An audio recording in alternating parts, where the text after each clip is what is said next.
começar essa gravação, senão nós vamos ficar aqui enrolando nessa converseira e não sai aula, que é bom. Olha só, nós temos aqui esse capítulo, que é um capítulo já bem conhecido de vocês. População, conceitos. Que conceitos a gente pode trabalhar aqui? Primeiro, crescimento vegetativo. O que é crescimento vegetativo? CV. É igual a taxa de natalidade menos a taxa de mortalidade. Então, o crescimento vegetativo ele é dado pela diferença dos que nascem e dos que morrem. Tá? Então, se morreu mais do que nasceu, morreu mais que nasceu. O crescimento é negativo. Se nasceu mais do que morreu, o crescimento é positivo. Agora, existe uma diferença entre crescimento vegetativo e crescimento populacional. Quem sabe me explicar? Vocês lembram da diferença? Crescimento vegetativo e crescimento populacional.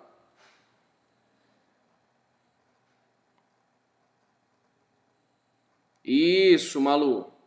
Essa é a sacada. Parece que são o mesmo conceito, né? Crescimento vegetativo e populacional. Na verdade, não. O populacional é a soma do vegetativo mais a taxa de migração líquida. O que é migração líquida? No Brasil, por exemplo, todo ano tem gente entrando no Brasil, imigrantes chegando ao Brasil.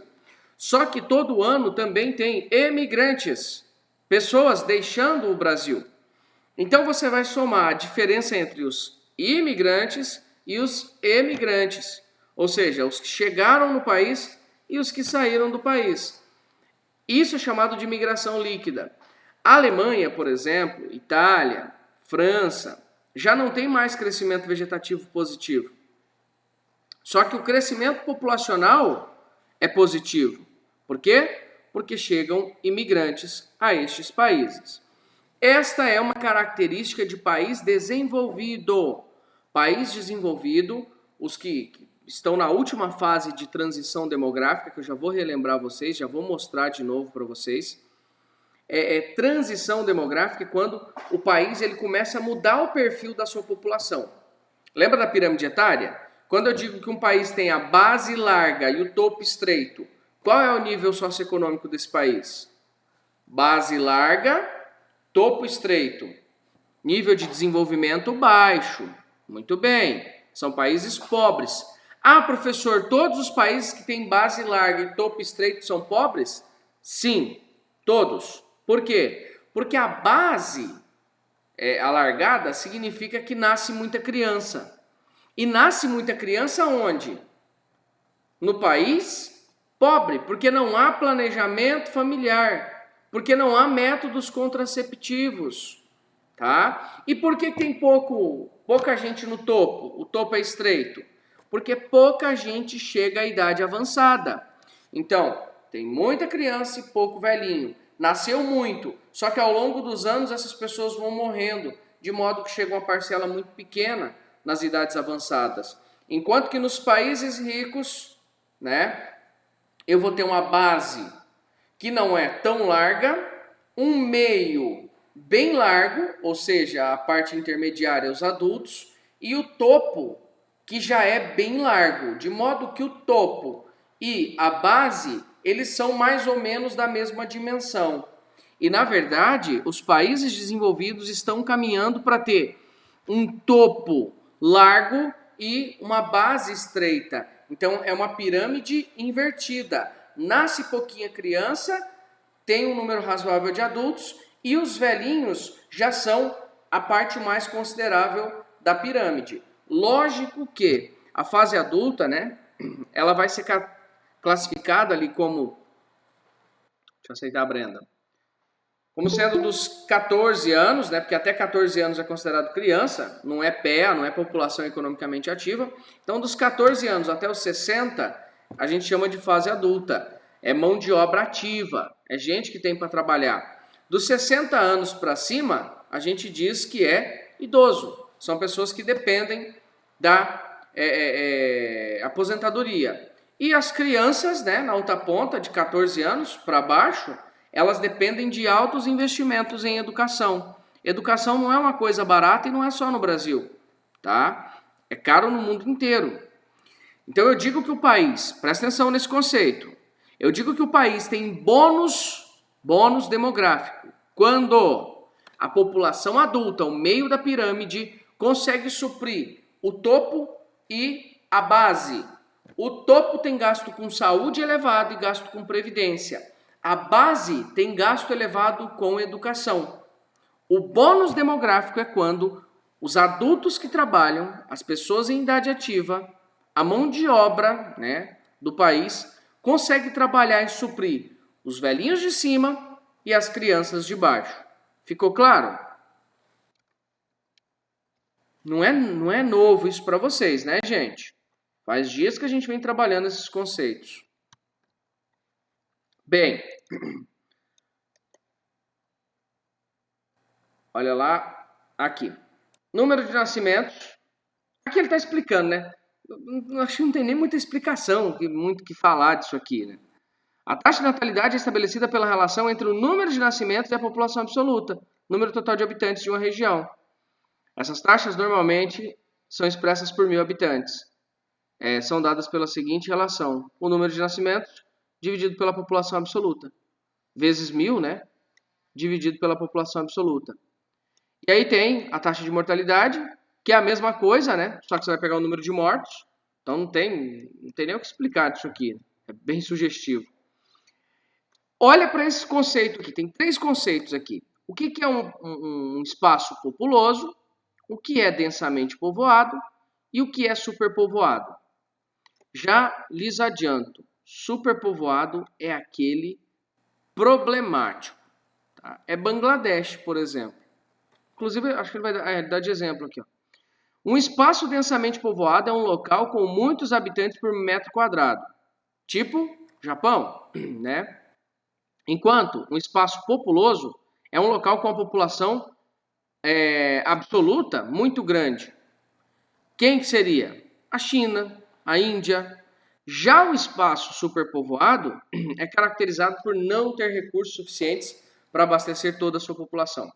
O país mais populoso do mundo, país que bebê que nasceu morto não conta, Letícia, porque até nascidos vivos até 1 ano de idade, tá? Ah, entendi, agora que eu vi. É que nasceu morto. Aí não conta para mortalidade, porque vai ser o que nasceu vivo até completar 1 ano. Onde eu estava?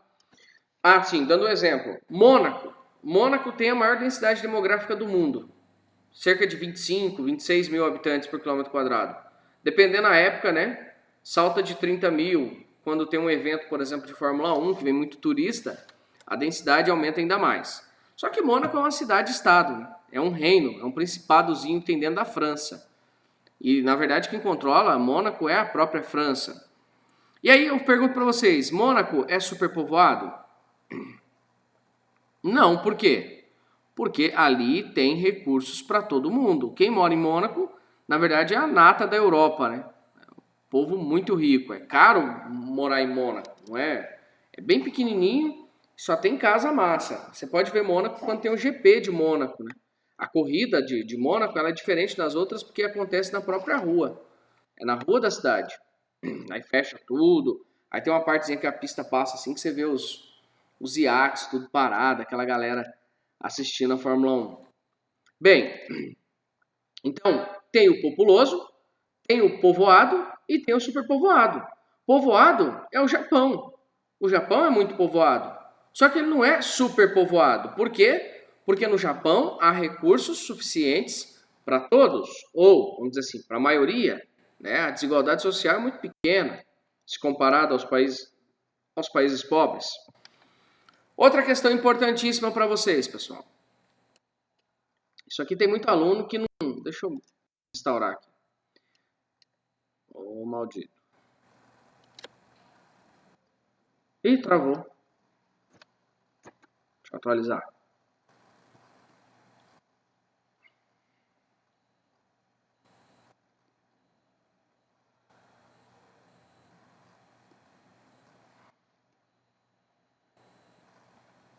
Pera aí, gente. Tá carregando aqui.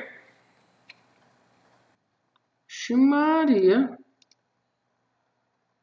Olha as ideias onde o bicho foi parar. O mesmo gráfico, ó. Mas é esse aqui que eu quero. Presta bastante atenção nisso. Nós temos dois gráficos aqui, mas eu quero que vocês reparem primeiro o de cima, tá? Nós temos aqui, ó, primeira fase de transição demográfica, segunda e terceira fase, tá vendo? Primeira fase, segunda, terceira e agora aqui uma quarta, tá? Só que essa quarta o autor nem quis colocar. Primeira fase, olha a natalidade, essa linhazinha aqui, ó, de cima. Olha a mortalidade, aí as linhas na vertical separam as fases. Professor, não está indicando o ano, idade, tempo aí. Realmente não está, porque eu vou usar este gráfico para eu entender a realidade de todos os países do mundo. Eu tenho que encaixar os países ricos e pobres dentro dessas realidades aqui. Vou dar um exemplo para vocês. Primeira fase. A natalidade é alta. Olha o que aconteceu com a mortalidade. Despencou. Se a natalidade se mantém alta e a mortalidade cai, o que acontece com o crescimento vegetativo? Isso, Letícia, é atemporal. A gente usa para classificar todos os países ao longo da sua história. E como a história dos países não é homogênea, então a gente vai encaixar os países aqui, cada grupo de países, em um contexto desse aqui. Olha a minha pergunta, pessoal. O que acontece quando eu tenho uma natalidade alta e uma mortalidade em declínio? O que acontece com o meu crescimento vegetativo?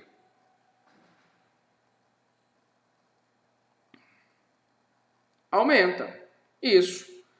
O que nós dissemos que era o crescimento vegetativo? A diferença da natalidade e da mortalidade. Então, o que é o crescimento vegetativo? É isso aqui, ó. Agora, o autor colocou o gráfico aqui embaixo, só de crescimento natural, do crescimento vegetativo. Olha o que aconteceu. No começo da primeira fase, nascia muita gente, mas morria muita gente. Quando que é isso aqui na história da Europa? Nasce muito, mas morre muito.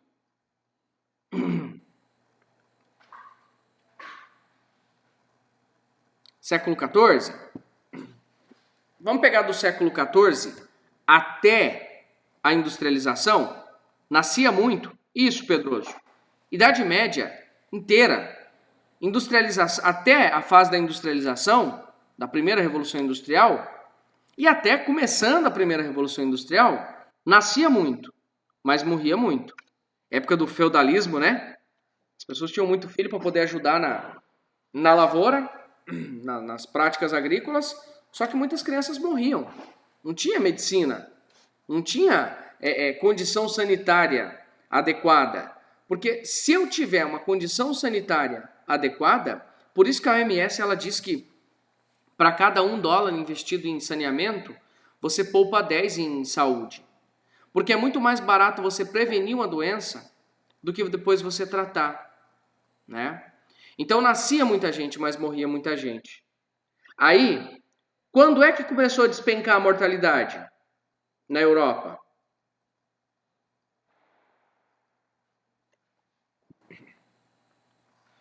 Na Revolução Industrial. Muito bem. A mortalidade começa a declinar. E olha o que vai acontecer. Isso. Olha o que vai acontecer na segunda fase, dentro da Europa. A mortalidade caiu ainda mais. E olha a natalidade, começou a declinar. Quando que isso aqui vai acontecer? Ao longo da segunda revolução. Agora, com as mulheres tendo que trabalhar, né, no caso europeu, elas não vão mais ter tanto filho. Então a natalidade vai declinar. E olha a terceira fase. A natalidade agora despencou de vez. Quando que é isso aqui na Europa? E a mortalidade, ó, lá embaixo. Tá nascendo pouco, de modo que chegou aqui, ó, no finalzinho, a natalidade e a mortalidade estão praticamente iguais. Na atualidade, vamos dizer assim, no pós-guerra, né, Leila? No pós-guerra. Cai drasticamente a natalidade, porque aí vai ter método contraceptivo para isso também, né? Vão ter políticas de controle de natalidade no mundo inteiro. Na Europa o negócio vai meio que se regular sozinho, né? Aqui muita influência do pensamento malthusiano, neomalthusiano, ecomalthusiano, que a gente vai estudar na próxima aula. Então a Europa, ela vai chegar aqui lá no final do século XX, nos anos 2000, com natalidade lá embaixo. Então vamos dizer assim, de 45 para 2000, a Europa fez isso. E na atualidade? Na atualidade, tem países que estão aqui na quarta fase. O que acontece na quarta fase? A mortalidade está maior do que a natalidade. Então, houve uma inversão das curvas. A natalidade, ela vai declinar aqui, ó. Ela vai vir aqui. E a mortalidade também bem pequena. Então, a quarta fase, a Europa, uma Alemanha, Itália, Bélgica, Holanda, Reino Unido, estão passando por uma fase de transição demográfica de novo. Eles estão indo para a quarta fase. Agora, vamos encaixar o nosso país dentro dessa realidade aqui? Quando é que o Brasil passou a ter uma natalidade? Aliás, vamos começar aqui, na pré-transição. Até quando o Brasil teve esse perfil aqui? Nasce muito e morre muito. Até que século? Até que momento histórico?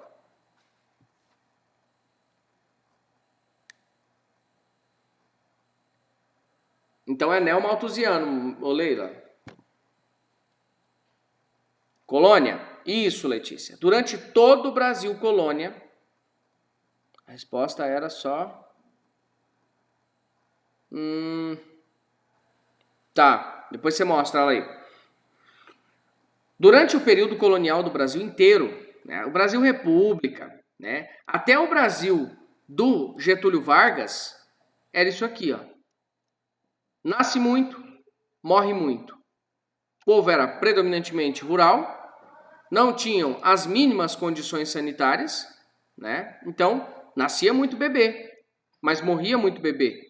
Se vocês conversarem com os pais, os avós de vocês... Obrigado. Não, tô com o terceiro ano do ensino médio. Tá.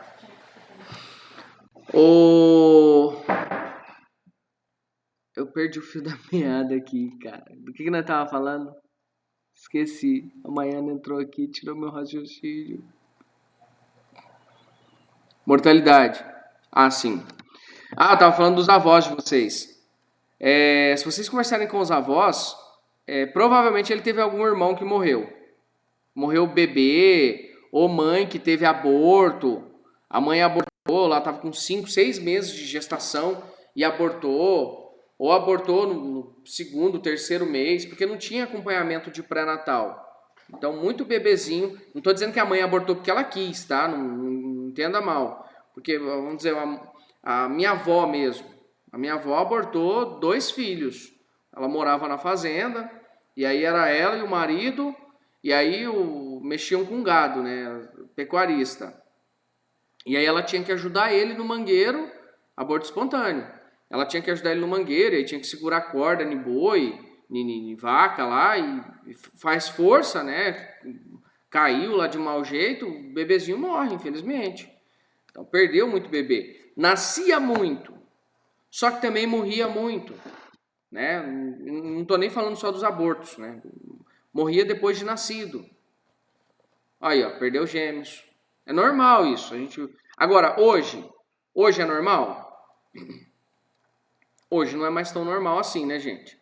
Você ouviu falar que uma pessoa perdeu um bebê, é uma lástima, né? Assim, é algo fora do normal, né? E antigamente era algo natural. Morreu um, segue a vida. A minha avó teve gêmeos. Essa mesma avó, ela teve gêmeos. Só que aí o bebezinho, era um casalzinho. O meu tio, né, morreu com acho, 15 dias de idade. Morreu. Do quê? Só Jesus para saber. Então, olha só. presta atenção na pergunta, quando é que o Brasil entra na primeira fase de transição da natalidade alta e da mortalidade em declínio? Quando?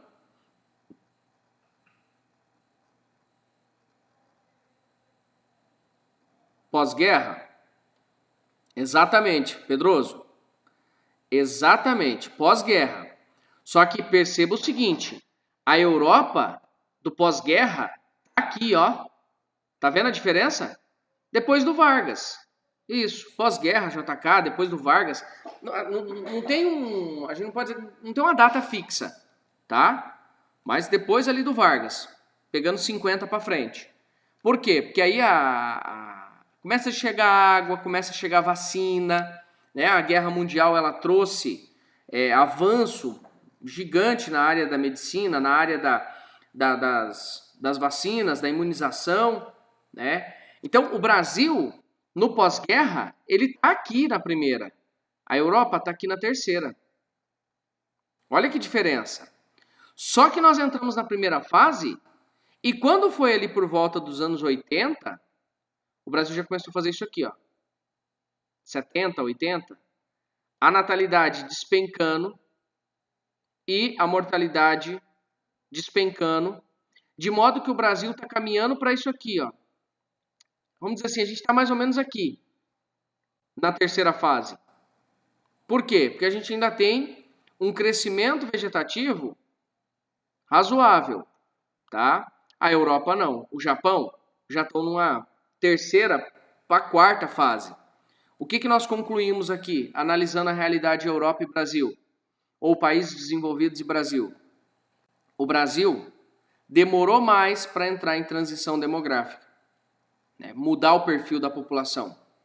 Só que quando ele começou a fazer a transição, a mudança foi muito brusca, muito rápida. Ele demora a começar, mas quando começa, o avanço é muito rápido. Agora vamos pensar num outro perfil de país. Nós falamos de país desenvolvido, falamos de Brasil e vamos pensar num país subdesenvolvido, pobre. Vamos pensar no continente africano? Na África subsaariana. Esquece o exemplo da África do Sul, esquece o exemplo daqueles países que têm progredido, né, de certo modo, na questão socioeconômica. Vamos pensar na África subsaariana, que a gente sabe que é cheia de problema. Ou se eu quisesse pontuar um país para vocês, eu poderia dizer, vamos analisar a situação da Guiné Equatorial ou da República Democrática do Congo.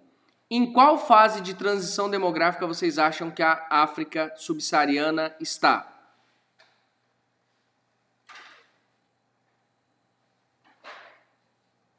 Na 1? Muito bem. Exatamente. Está na 1. Por quê? Porque continua nascendo muita gente. Só que morre muita gente. Agora, a África, vamos dizer assim, se a gente pensar na subsaariana de um modo geral, ela estaria mais ou menos aqui, ó. A mortalidade começa a apresentar um declínio, com as taxas de natalidade ainda elevadas. O que está acontecendo com o crescimento vegetativo?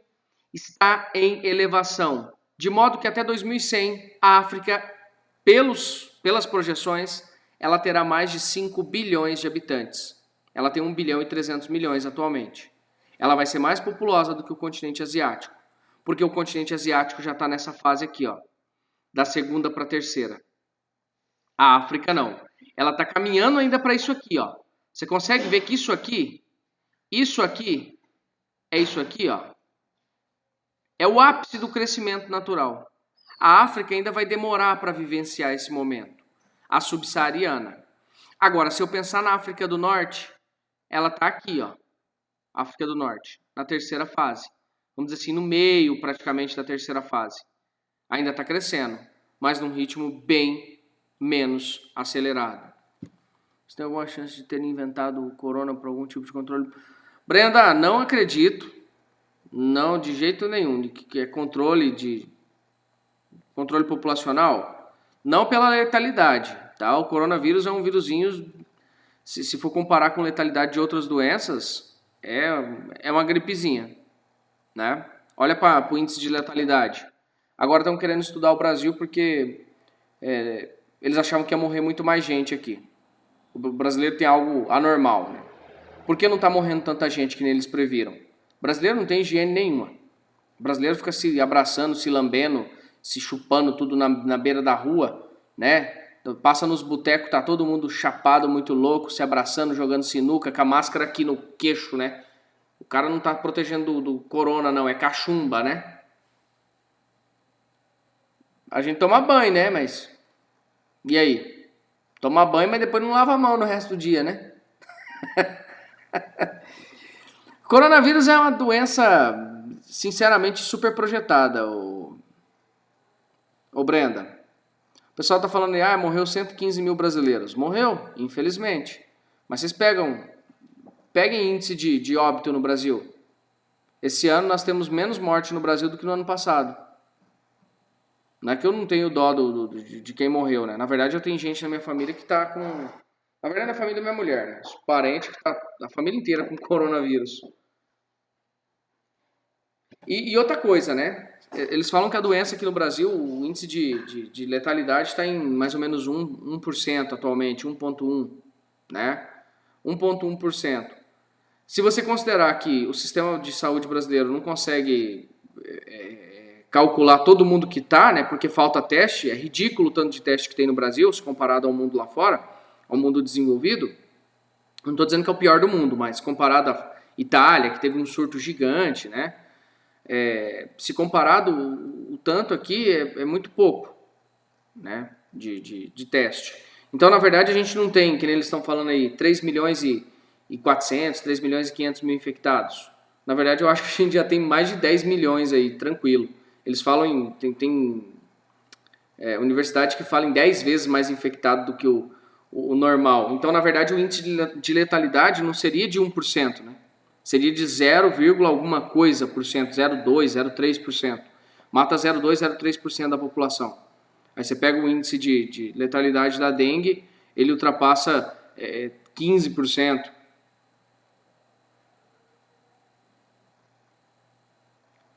É desse jeito. Eu não acho que... Se fosse para matar gente, ô Brenda, se fosse uma guerra biológica, né? Seria um vírus mais efetivo, né? Isso aí é coisa dos chineses, cara.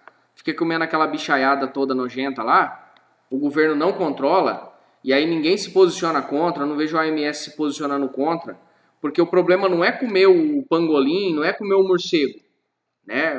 O negócio é que você tem que cozinhar o morcego pra você comer, né? Você vai comer o bicho cru, você vai morrer mesmo. Tem que ter controle. Você quer comer morcego? Beleza, mas cria seu morcego pra você comer. Vamos criar uma cadeia produtiva de morcego. Não tenho nada contra comer o morcego, né? A gente come a galinha, porra. A gente come o porco. O porco deita em cima da bosta dele. Ele vai lá e faz a necessidade dele dentro do troço dele comer e depois vai e come aquilo tudo junto. E a gente come o bicho. Não tem problema não, mas tem que fazer o bichinho, né, bonitinho. Não sei, José. Nunca comi um morcego, mas se tivesse comido também eu comia, ué. É carne, né? Bem cozidinho, José. Fritinho. Eu mando ver, meu amigo. Ninguém tinha pegado. O resultado um cara deu que ele já tinha tido e nem sabia. Pois é, né? E é estranho como é que tem gente... Não vamos discutir coronavírus, não. Larga a mão disso. Não tem controle de natalidade, não. Qualquer coisa. Tá. Transição demográfica, então. O que é transição demográfica? Eu já expliquei, na verdade, país desenvolvido, em desenvolvimento e subdesenvolvido para vocês através disso aqui. Eu não vou ficar falando muita coisa mais, não. Agora eu quero que vocês vão fazer o tarefa online, atividades propostas e as atividades para a sala. Projeto de lei a respeito da natalidade. Pode falar, Malu.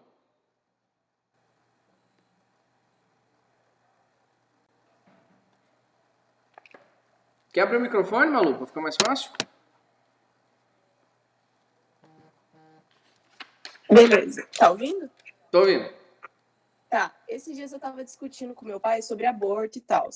Aí ele me falou de um projeto de lei que que não querem aprovar, não sei o quê, que, tipo, se uma mulher de baixa renda tiver mais de 3 ou 4 filhos, o Estado podia intervir e laquear ela. Como funcionaria isso? Então, eu sou super favorável a isso, né? Uhum. Você,